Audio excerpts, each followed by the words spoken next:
Welcome to the Comic Fiends Comic Friends. This week, I've got my friend Thundersauce, aka Joe Cliff Thompson. The whole thing, right? Is that right? Yeah, All sounds right. good to me. Thank you for having me, Mr. Comic Fiend. Thank you for being here. Of course, my pleasure. Been away for a little bit, but we're just gonna get some in here. Just keep going. But yeah, let's start with a little introduction. First off, who are you, and how do we know each other?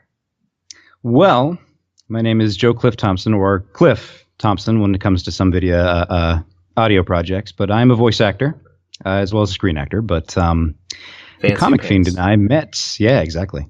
I'm a man of many trades, wear many hats. Just those two, but that's it.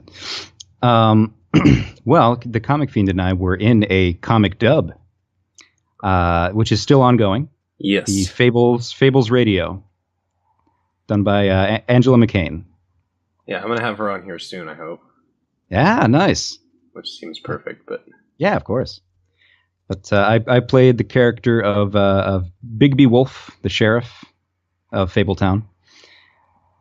And Comic Fiend. Yeah, I play Jack.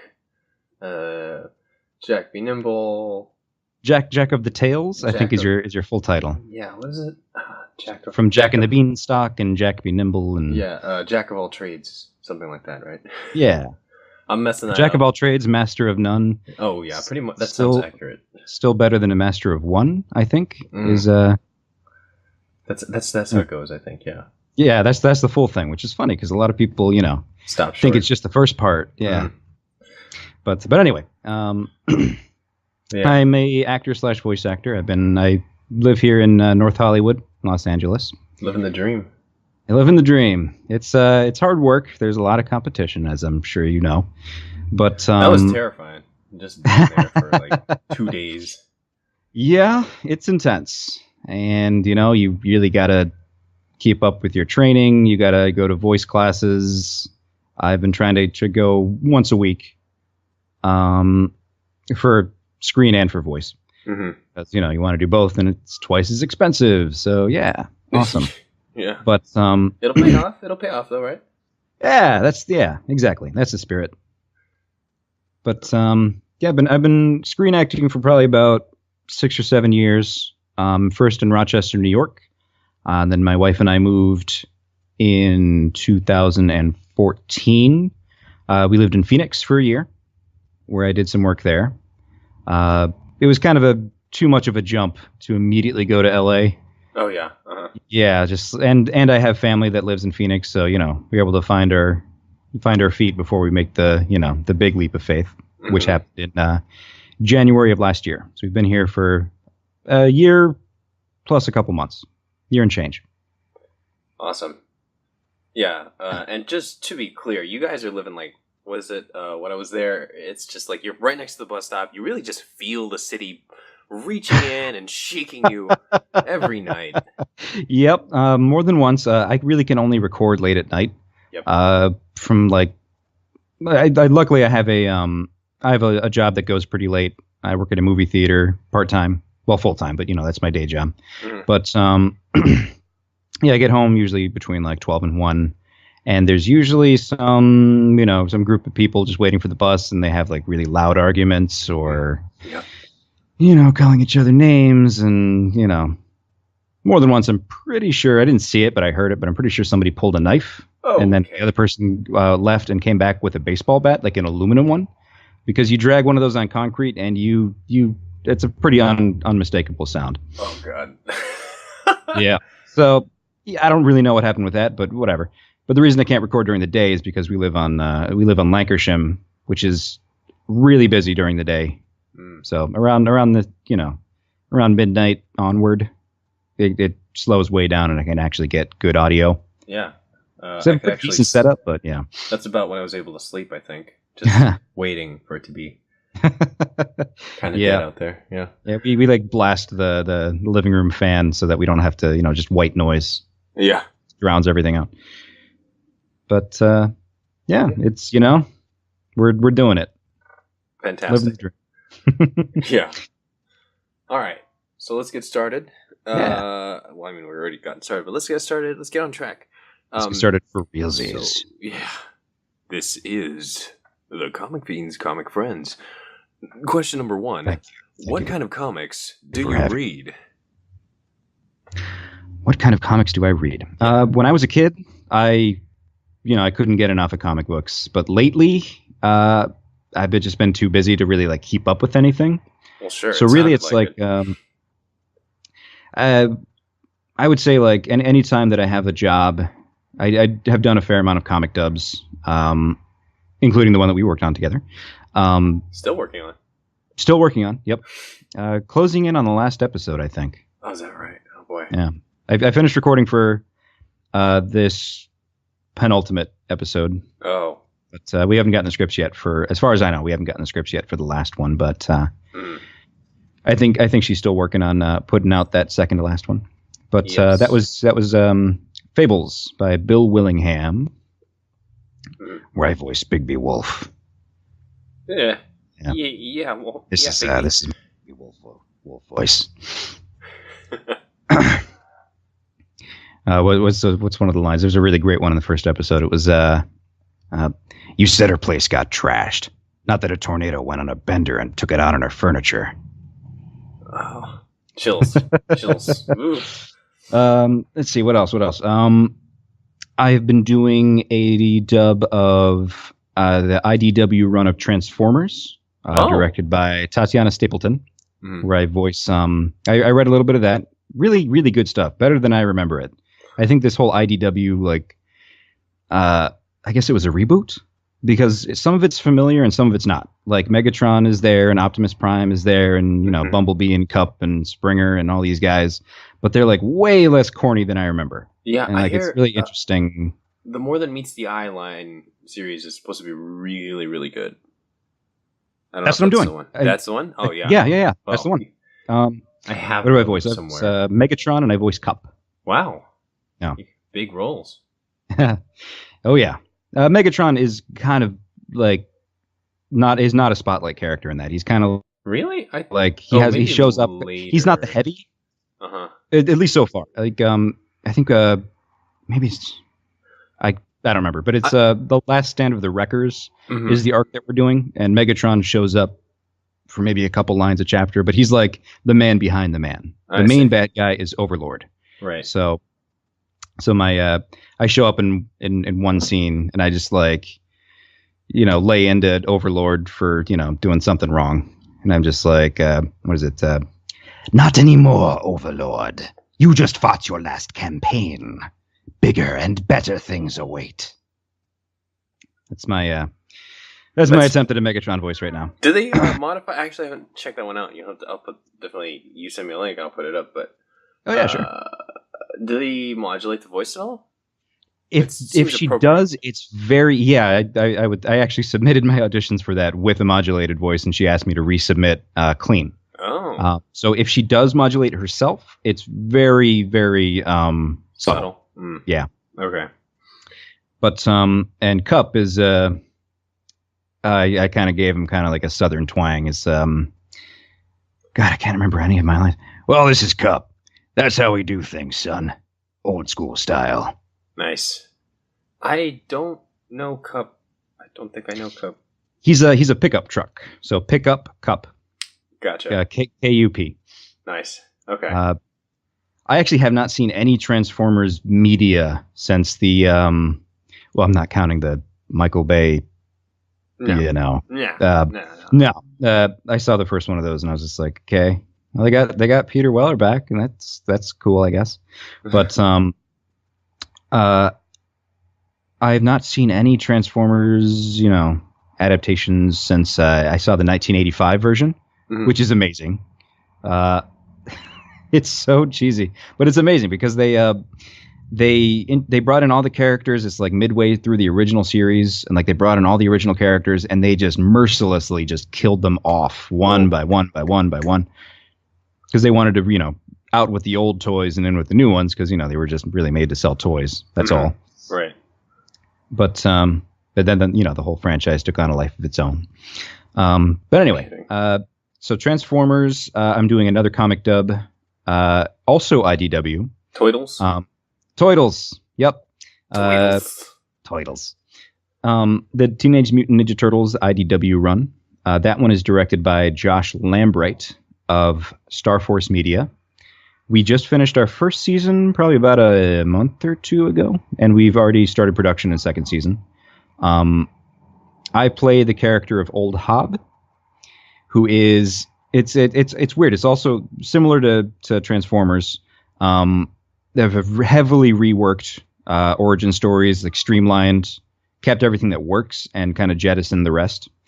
And in this new rebooted continuity, there was just like the classic version, there are these 4 turtles and a rat.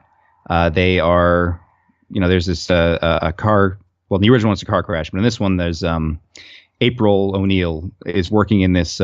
She's an intern at the Stock Gen for Baxter Stockman, the guy that eventually turns into a mutant fly later on. But she's attacked by the Foot Clan, and she drops like the mutagen and the lab animals. What would become, the 4 turtles and Master Splinter, and they all fall into the sewer. But in this one, the turtle that would become Raphael is happened upon by a stray cat, and the rat Splinter attacks the cat and gouges out his eye, but the cat grabs the turtle in his mouth and just hightails it. He escapes. So, like in the first few episodes, Raphael is like he mutates by himself, apart from the other ones, and he's just kind of lost and he doesn't know like where like what happened or where he is. So he's kind of like a homeless drifter, and he meets Casey Jones, and then they're happened upon by this giant mutated cat named Old Hob, who was the one that stole Raphael from the rest of his family, and he has a grudge against Splinter and the rest of the turtles, mostly Splinter, because he gouged out his eye. Yeah, no kidding. So, yeah. So my Old Hob voice is a little similar to my Bigby voice, but I gave him kind of a New York kind of. This is my Old Hob voice. Got a New York spice in there. Got a spicy meatball in there. That's a spicy meatball. Okay, so well, if it ain't the little lost turtle, remember me. Is it Leo that they're replacing, or is that a totally different project? No, that's the one. Okay. I think the same actor who voiced Leonardo also voiced Splinter, and for some reason or another, I guess he had to withdraw from the project. But he completed all of his Splinter lines through like issue 50, as well as all the micros and the side stories, which we're doing as well. Gee. But yeah, he did all of it. But he didn't. I can't remember the name of the actor. It's Austin something. But he didn't finish Leo. I see. So yeah, they're holding auditions to replace Leonardo, which I think runs through the 15th of this month. 15th. That's on behindthevoiceactors.com. Real nice plug. Shameless plug. Shameless plug. Yeah, I'll turn one in. Dang it. Hey, I think you'd be good. You should give it a shot at least. Yeah. I got to get back in the habit. So it sounds like mostly you're reading stuff because you're working on them more than anything. Right. Which is, I mean, that's fair considering how busy you freaking are.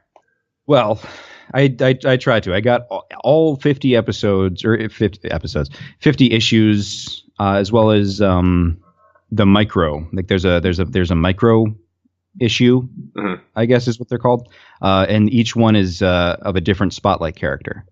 So yeah, I have a few of those. When I was, I don't know where the heck they are right now, but I have a few of them. From Turtles. Yeah. Nice. Because when they started running it, I was like, "Oh, Turtles!" But then because I've read like 4 issues, maybe, because I was reading them as they came out, and then my queue just got really big, and I was just like, I had this ridiculous pull box that I made sure I bought them all because I made the guy freaking hold them for me, but haven't gone through that, and I think I have at least the Donatello and Michelangelo micros. I'm pretty sure. Yeah, I started reading them because it's like, okay, well, I should know what's going on with my character. I need to know the context. Yeah. Just, I want to know the whole story. Right. And then, like, even after, like, even issues that I don't appear in, like, because I kind of come and go. I'm like a recurring antagonist. Right. But I started reading through them, and before I knew it, I was through all 50 of them, and I read most of the micros. Mm-hmm. But yeah, man, I couldn't put them down. It was Awesome. just a really well done reimagining, I guess, reboot. That's what all the kids are saying these days. Mm-hmm. Reboot of stuff. But it sounds like this one was successful. Yeah, absolutely. Okay. And Josh Lambright, the guy directing the comic dub, for Star Force Media on YouTube. There you go, another shameless plug. Yeah, he's done a fantastic job. You're totally different. No, man, I'm still cool. Yeah, I no, I don't the think the kids are into still reboots, right? Reboots are yeah, sure. You've changed, man. You've changed. Changed. I'm the same. No, okay, yeah. I'll put links to all that stuff below so that people can check you out. Like, I feel like, I like hearing your voice, which is a super weird thing. Maybe not super weird thing to say because I understand how it feels when people appreciate how. Oh yeah. I mean, if people are listening to this, that means you're doing something right. Yeah, they might. They don't hate how my voice sounds, which is absolutely. all right. Yeah. Sell yourself short, my friend. Oh yeah. But Schnikes, I almost forgot. There was one other one. I had a pretty small role in this. I'm only in the very beginning, but there is a comic series called Dreamkeepers by David and Liz Lilly. Mm-hmm. I auditioned for that probably about a year ago, and I got the role of Commander Cal. The Dreamkeepers, for some context, I haven't read through the whole thing. There's a lot. They're all online, and it's really good stuff. But again, time constraints. Oh yeah. Yeah, it's about these group of animal people living in a city called Andaruna. They all have these powers. They are all dream keepers is what they are. Mm-hmm. There's this like kind of rebel band, and there's this this evil guy named Nabonidus, who's a dark dream keeper, and they're kind of fighting for control of this big city. And the character that I play, I should say who's freaking doing it. There's a comic dub. It's going to be like a feature film, I think, like feature length film, but it's long, and I do not envy the gentleman in charge of bringing it all together. His name is Elson Wong, or Dark Speeds. Dark Speeds. Yeah, he is. He's pulling this all together, and the cast is like, first of all, it's a great cast. I've worked with a great many of them. Some in the Turtles dub, some in Transformers. There's a lot of overlap, but the cast is like, geez, like 50, 60 people.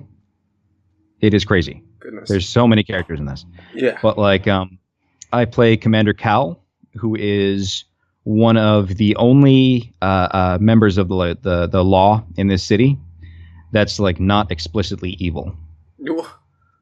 All right. Yeah.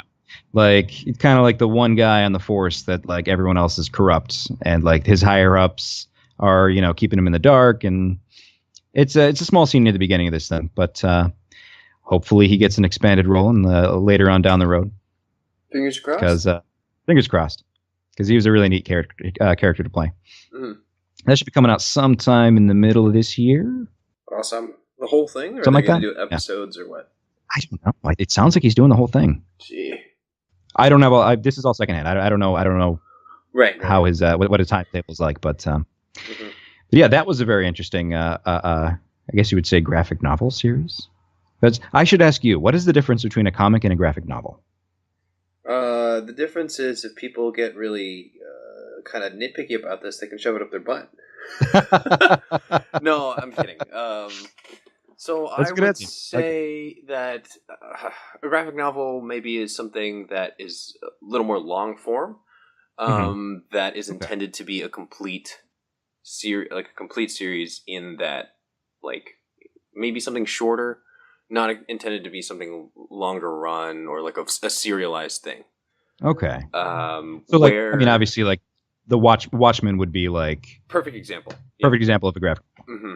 Whereas forget how many something like issues. It was like I a don't know, 12 issues thing, right? It was about 12 issues. 12 exactly. Yep. Yep. Okay, so that was Because deliberately it was to correspond with the numbers on the clock. The perfect Armageddon clock. Yeah. Mm-hmm. Doomsday. I should mention that one. That was another one of my. I didn't get to that until a little later, but maybe about a year or two before the movie came out. Like when they first announced it, I was just like, "Oh, Watchmen! I've always heard that was good. I should read it," and it was great. Enough said. Enough said. I mean, it's that's. I mean, if you're asking me to unpack all of Watchmen, I could go for a while. But I mean, it's thematically character.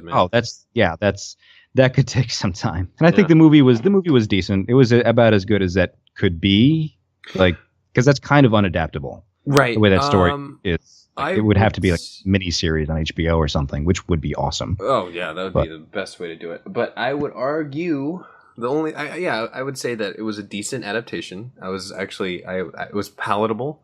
If nothing else, Zack Snyder has a good eye. Yeah, I wasn't unhappy. This is too negative, but I wasn't unhappy with the film. That is a great cover blurb right there. However, the most important line was delivered by the wrong character. That is, really? I hold that in my heart to this day. What was it?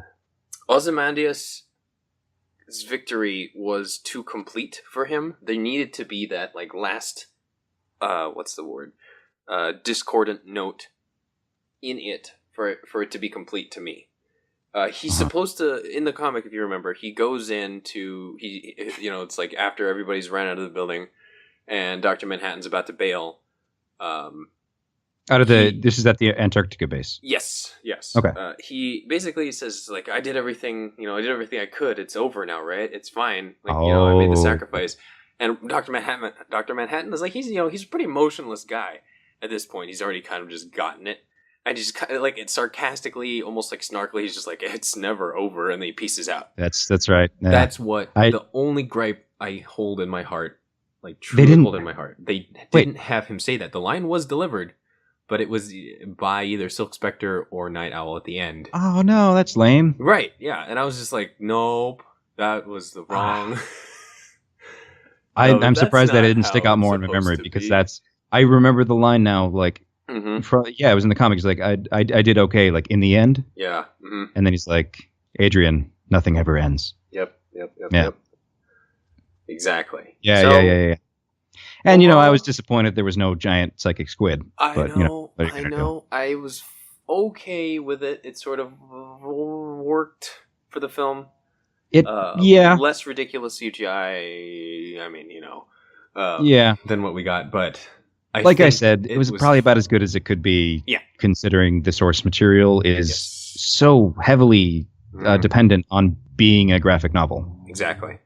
Yeah. Yeah. So, once again, to go back to the graphic novel versus comic thing. Yes. I feel like sometimes trade paperbacks are... it's kind of like rectangle... No. Square is a rectangle thing. Okay. Some...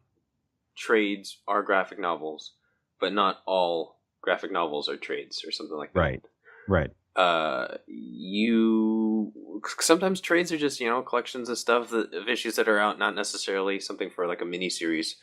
Good examples: bring it to DC's Superman, Kingdom Come, Red Sun. Oh, I've read that one too. That one's good. Yeah. So these are I've got little here and there. Yeah. Complete stories, shorter. You can read the whole thing in one sitting, and it doesn't like keep going. So Kingdom Come, that is a graphic novel right there. Boom. I think so. Okay, yeah, that makes sense. And I'm happy to argue with anybody about it. That'll be fun. Sure, I'll take it. Thank you for answering it, because that has been a question I've had for a long time. Mm. Being kind of always on the periphery of comic books and graphic novels, but never really like totally diving in. And I've read Watchmen here. I've read Kingdom Come there. I've read what do I got here? I have a couple.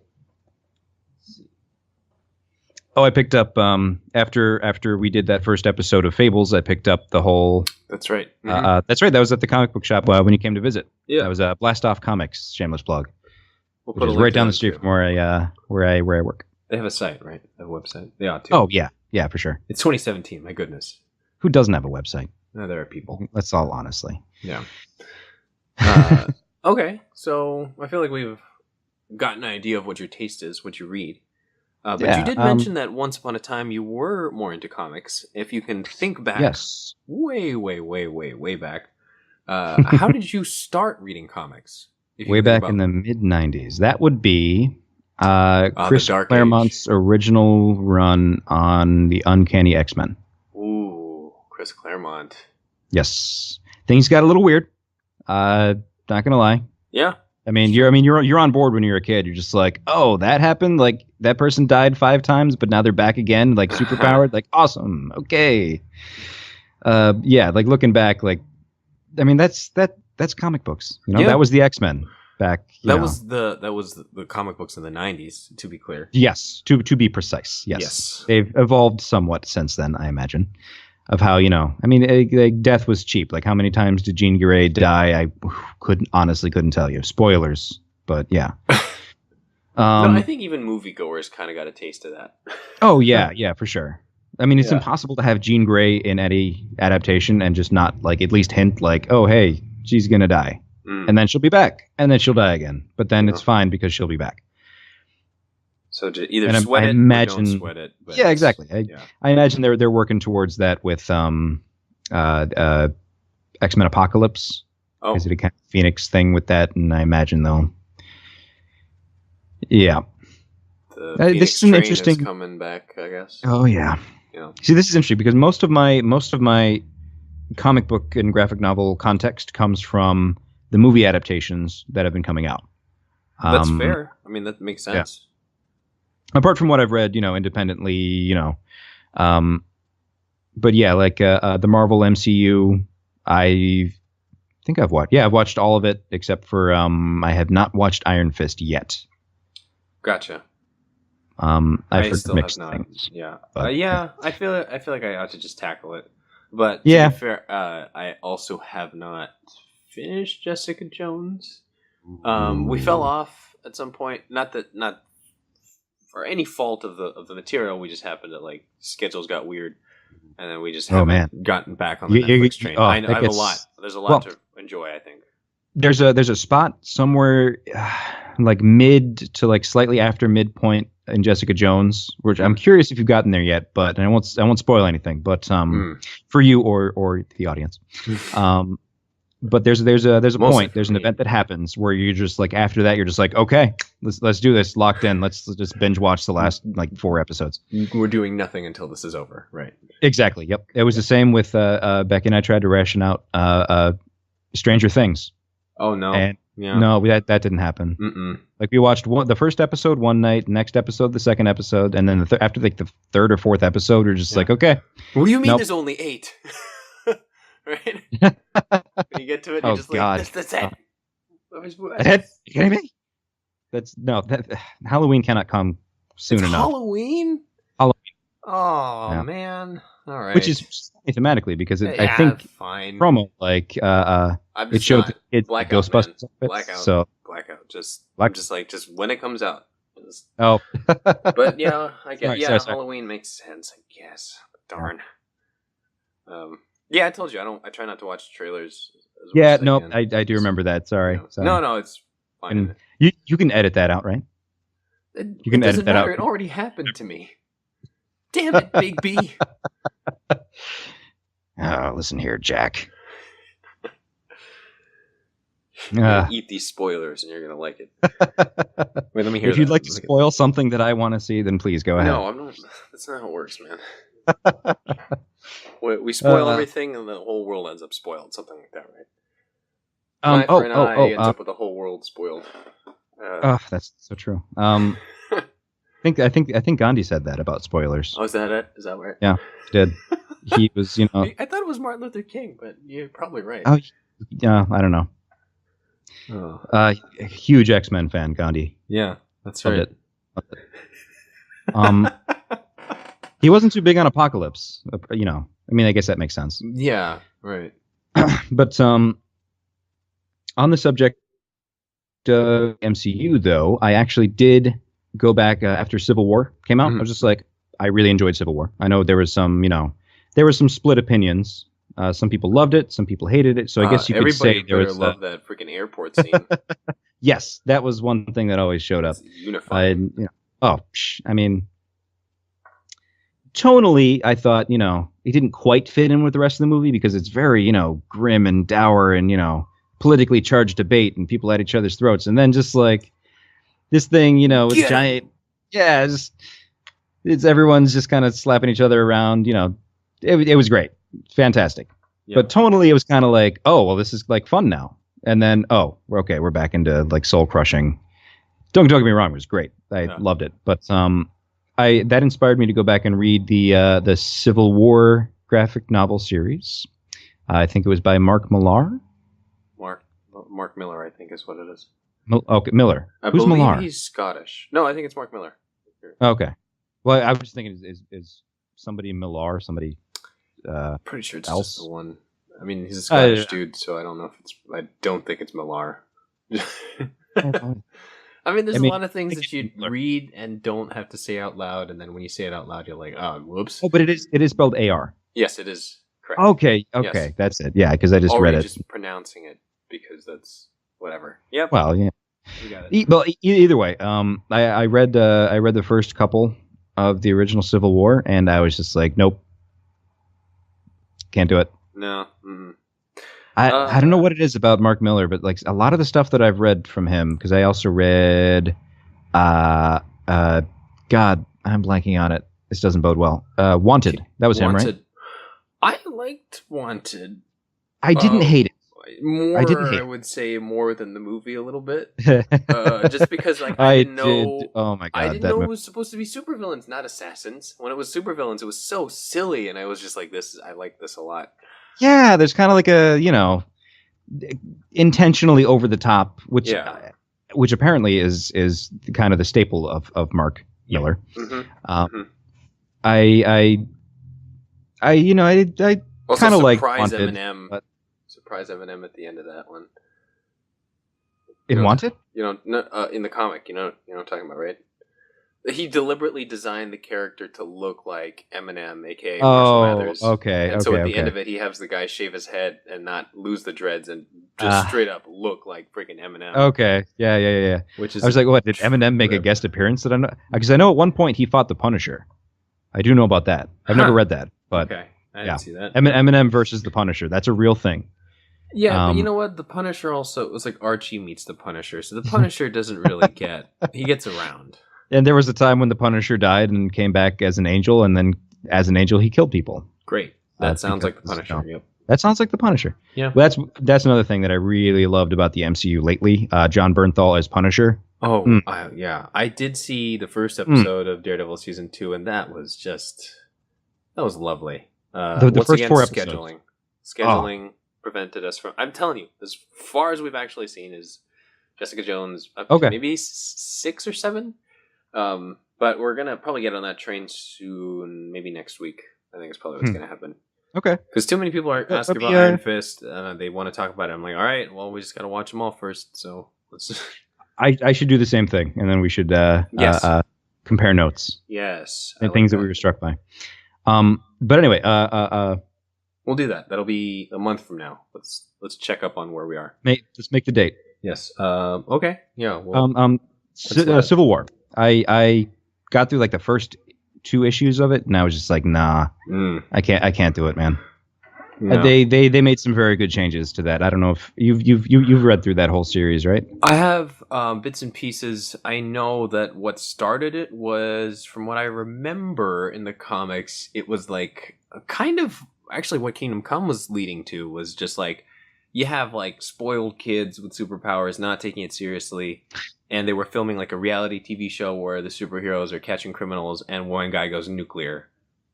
Kills. What is it? It was like a school. It was like a bunch of kids in a playground. Yeah. I forget the name of the guy, but like, it's just for some things, Miller's tendency to go over the top totally works. Yep. Or works well enough, and in that it's just like, oh God, like why am I even reading like. Tony Stark, like they did the whole not mutant, but essentially the Superhuman Registration Act thing. Mm-hmm. And that's what had, Iron Man says, no, we need to all be accountable. And Captain America says, no, we shouldn't have to reveal our secret identities, because it was mostly about secret identities. Yep. And they had Spider-Man on board. He revealed himself as Peter Parker. And, to the shock of the world, especially J. Jonah Jameson. Yep. But then, and then he later switched brand sides. New day. One yes, more and day. thank God that happened. Thank God that happened. That was... that just not that even ironically ruined, can I that say ruined my day when I read that. I just had to lay down and was like, you can't have done this, right? That is not one that I've read. That was one that someone described to me, and I kind of threw up in my mouth a little bit. Yeah. If you want to just feel bad for at least 24 hours, just read that one. That is an instant prescription for. It's an Ipecac is what it is. Yeah, I think so. Except you can't throw up because you throw up inside your own head and it's just there. And, God. Yeah, it's never going away. No, it's not, because they just kept going with it, because that's what happens. Granted, I think Peter's doing all right now. And it sort of led to some interesting stuff. Like, I don't know if we talked about Spider-Verse before. No, I don't really think so. dumb. I don't know if I've ever read any Spider-Man comics, to be honest. Oh, well, I don't know if Spider-Verse is the place to start, but it's a heck of a... I don't know. I'll just give it some time, because I enjoyed it, as stupid as it was. Mm-hmm. Okay, since you haven't read any, then the reference is lost on you. But basically, there's a family of like, there's a family of like totem-eating vampires, and Spider-Man is the spider totem, according to these folks. And so they have access to the universal web, which means they can hop into any universe and eat a Spider-Man. And so this is all of basically any alternate Spider-Man in any sort of what-if thing teaming up to combat this force. And it's, like I said, super dumb, but a lot of fun. Like, you get like Spider-Ham hanging out with everybody. Spider-Ham? Peter Porker. Look it up. Oh, God. It's, it's a silly thing that they've done like on the side, but they actually had amazing. Peter Parker meet Peter Porker. And you have like all sorts of different, you have Man Spider, you have a Spider-Man who stayed cosmic. You have the guy that was a four-armed Spider-Man. I remember that happened. Mm-hmm. So it's a universe where that guy stayed. Was that Man Spider? Is that the one you just mentioned? That's Man Spider, yeah. Mm-hmm. Okay. And then there's a lot. It's super silly, but it's a lot of fun. Spider Gwen, one where Gwen Stacy got the spider powers instead. Okay. Yeah. And then Peter was the one who fell off a clock tower, I imagine. Yep. Mm-hmm. Or it was a bridge. It was a bridge in the not. Yeah. Yes. Correct. Clock tower. Yeah, I'm thinking of the the Amazing Spider-Man 2. Yes. Right. Which was partly filmed in my hometown of Rochester. Really? Rochester. Yep. Neat. They shut down one of our freeways to do something or other. Were you there when it happened? I was there. You left. Oh wow. Nope. That was 2011. Okay. Because it came out in 2012. Mm-hmm. I think something like that. Or was that the first one? Oh gosh, I don't know. I can't remember. It was the year before the movie came out. I think it might have been 12. I think it's 12. Whatever. It doesn't matter. Well, basically, you were there when they were filming something, and it affected your daily life. I mean, insofar as just like, hey, I think someone spotted Paul Giamatti over at Wegmans or something. Oh, then that was definitely Spider. That was 2 then, for sure. Oh no, it was definitely 2. I just can't remember what year it was. I see. All right. It was 12 or whatever. But anyway, the other Mark Millar thing that I read was the original Ultimates. Oh, which that was actually all right. I think it was okay until it wasn't. Yeah, I guess. Like, it took a hard left. Wow, like oh my god, like into left. Like, I get what he was trying to do, which was to kind of make it like realistic. Like, what if superheroes were real and they had real problems? Like. What he did was kind of like make each like the bad aspects of each like character in like the Avengers. Yeah. And then just kind of like supercharged it. Yeah. So like in one, I think what's the infamous Hank Pym striking Janet Van Dyne thing? Like was he mind controlled or she mind controlled and she was trying to snap her out of it or something? Like what's the original context of that? It's still not good. There is a bit of domestic abuse, yeah. But yes. But in this, in Ultimates, like he's just holy crap, yeah. Mm-hmm. Like, and so like, and then Captain America is like, oh well, he was alive in the 1940s, so he would be pretty casually racist, right? Yeah. So there was that whole thing, and yeah, and it's just it went into pretty dark territories, and I was just like, I'm not all about this. Yeah. That is sort of what you kind of expect from Mark Miller, which is why he's an interesting. Sometimes it's interesting to read, but I wouldn't call him like my favorite writer. I have read a lot of his stuff though on purpose, so I can't say that I dislike him. Sure, yeah. I mean, it seems like when it's what you're getting. Like, I thought Kick-Ass was granted I didn't read the thing. I only saw the movie Kick-Ass, and I know that was him. It was interesting. I'd be interested to see what was different from the original source material. Like, because it ended up I think it started out as a deconstruction of the superhero. Like, what would it really be like if that's kind of a recurring theme, I think. Yeah, except if people that he does superpowers didn't actually exist. Yeah. Right. Yeah. Pretty much. But anyway, that's pretty much. I'm trying to think any other comic books that I have. What did I used to read? I think I had a few issues of The Tick. Oh yeah, that was an interesting one. Did they start yet? With they're making it, right?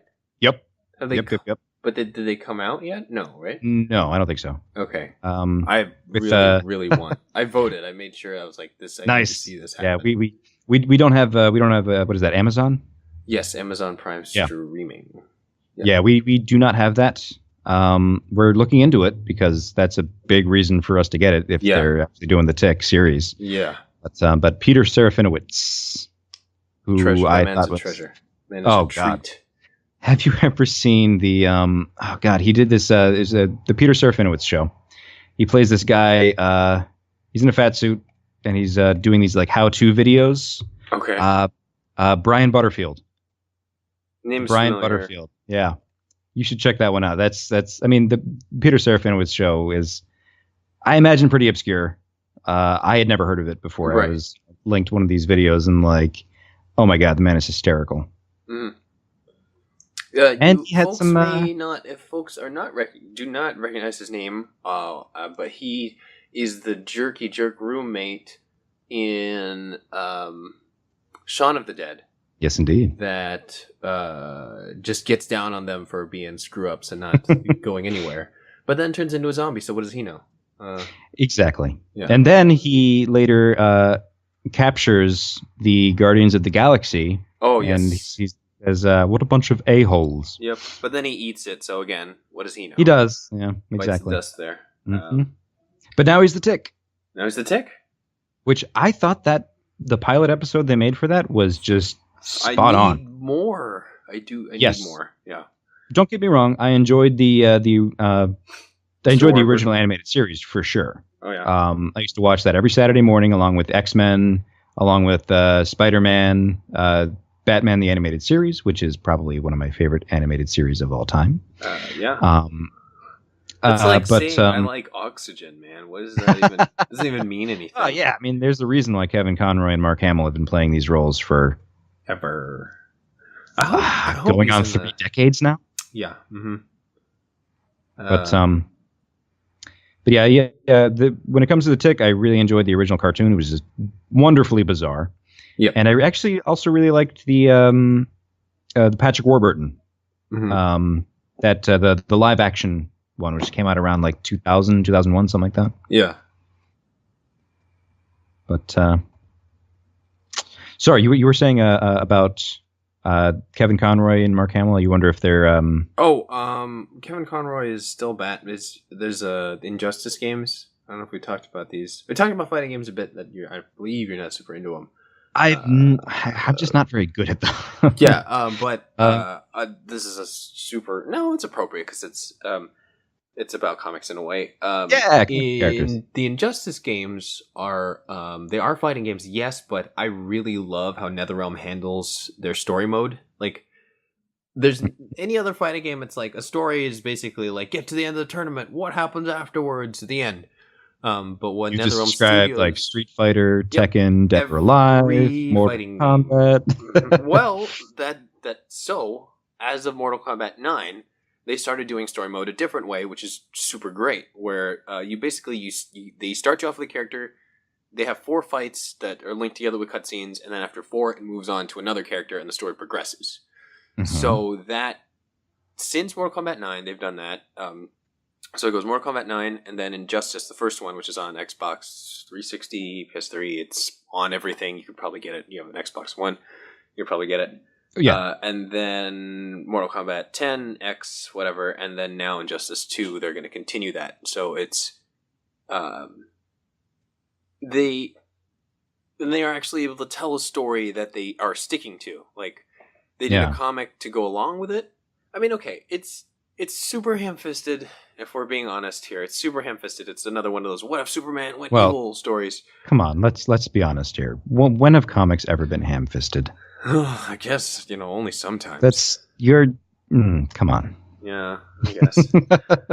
Yeah, fine. No, I heard really good things about Injustice, and I guess Injustice 2, is that a thing? Yes. Is that coming out? May 16th? Nice, okay. My mom's birthday. So I'm like, Mom, I'm going to be doing something else. Mom, I'm sorry I can't make it to your birthday party. It's a Tuesday. Would you believe I got hit by a car? Impossible. I'm just, got to catch up on light reading. Yeah, something like that. I can't move right now, but I am... Just go dark. Yeah. So basically, it's one of those, like, Superman went evil stories because of, like, not necessarily... Well, yes, evil.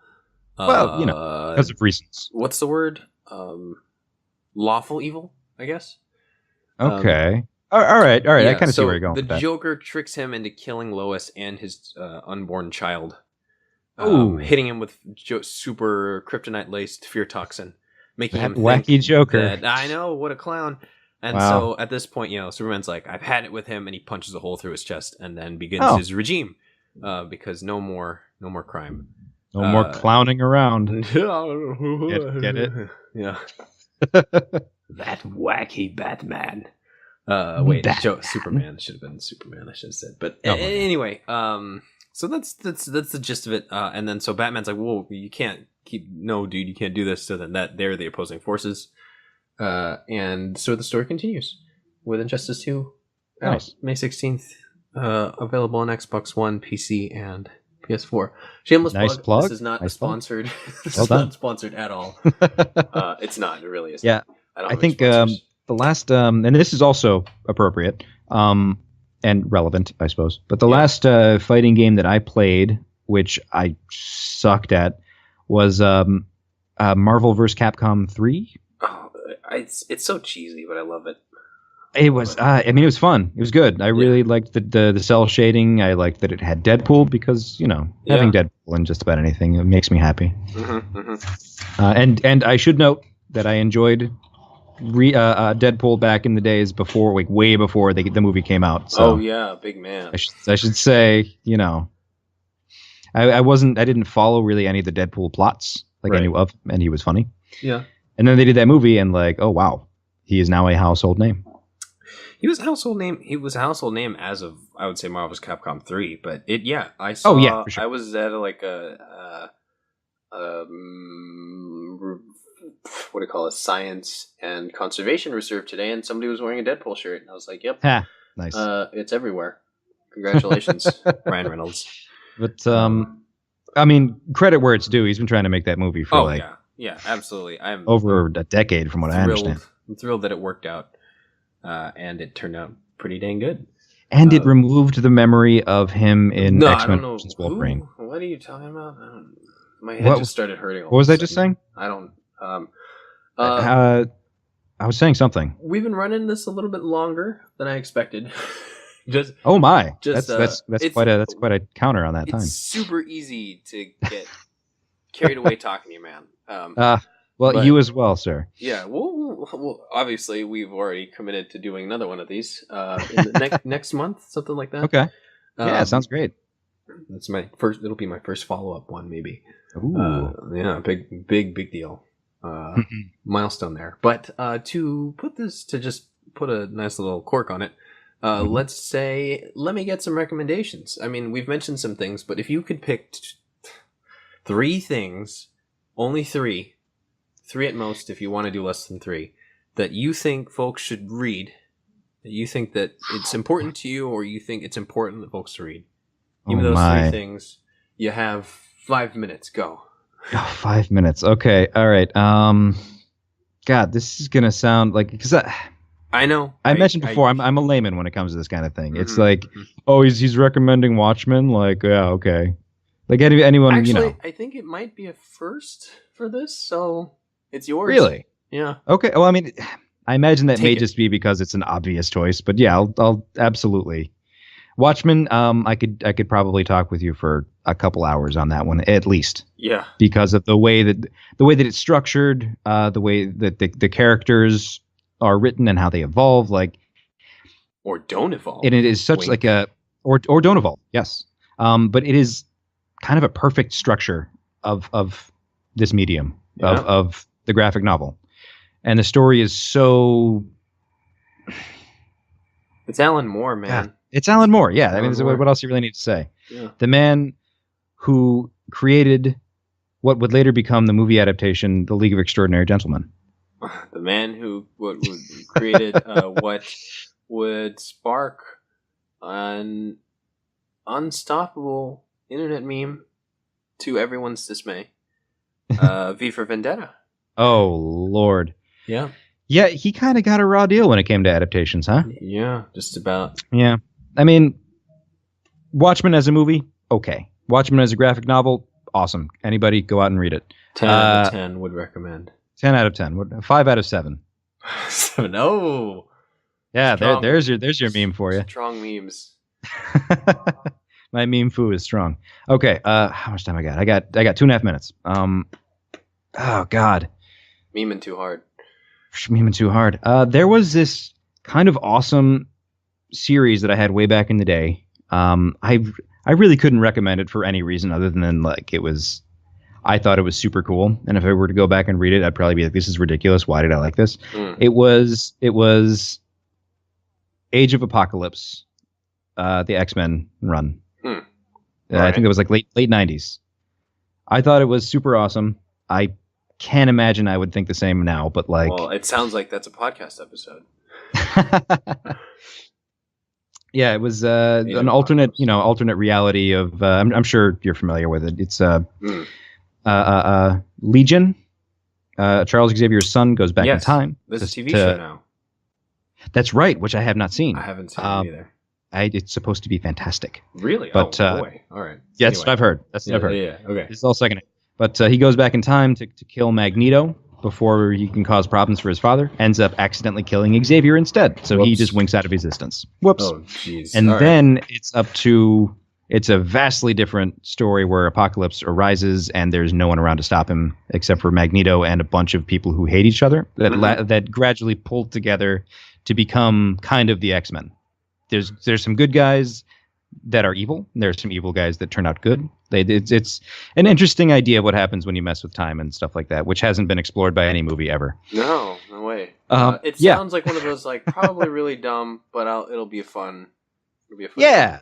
I really enjoyed it. I especially liked what they did with Logan. All right. Okay. So which, by the way, that movie is Logan is a whole other thing. I know. I need to see it. I haven't been to the movies. The last movie we saw was Lego Batman, which was a treat. Okay.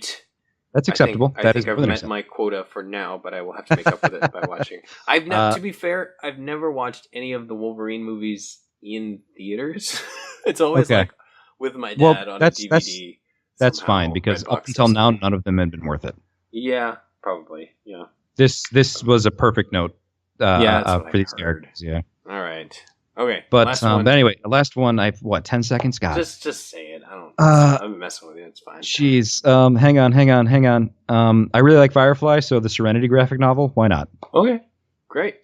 So I'll be putting links to. Oh, if you want to say something about it, or was that enough? Nathan Fillion. Yeah, I mean, you have Joss Whedon writing the comics, and he's a good writer, right? Yeah. He only wrote that Avengers. He's a capable writer, right? I think he's decent. Yeah. All right. Oh man, he get burned on that Ultron deal though. Yeah, that's what I heard. But, anyway.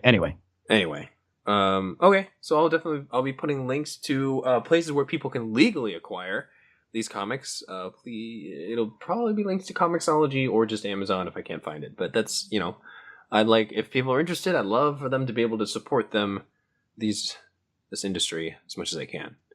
Actually, I want to say the TMNT IDW comic run. Yes. I just got totally absorbed into that. Like I said earlier. Oh yeah, that would be a recommendation. I thought that was going to be like in this number. Yeah, I guess it's a number. It's just a runner up to your number 3. I guess I didn't want to repeat myself, but if I had to choose, that one would be in the top 3 for sure. What would you knock out just to be? Probably Age of Apocalypse because I don't even remember when I read that thing. Yeah, all right. Okay then. Yeah. Not you'd rather have Age of Apocalypse here. I was surprised. You can edit all this around, right? No. Everyone will see the mistakes that you can do anything in Final Cut. That's how it works, yeah. Yeah. Nope. Everyone will know. All of China will know. I forgot the exact quote. Anyway, all right. Well, thanks for coming on, man. We have to do this again because obviously we've talked for a lot and we've got so much to talk about still. Absolutely. Yep. All right. Thanks, man. Thank you.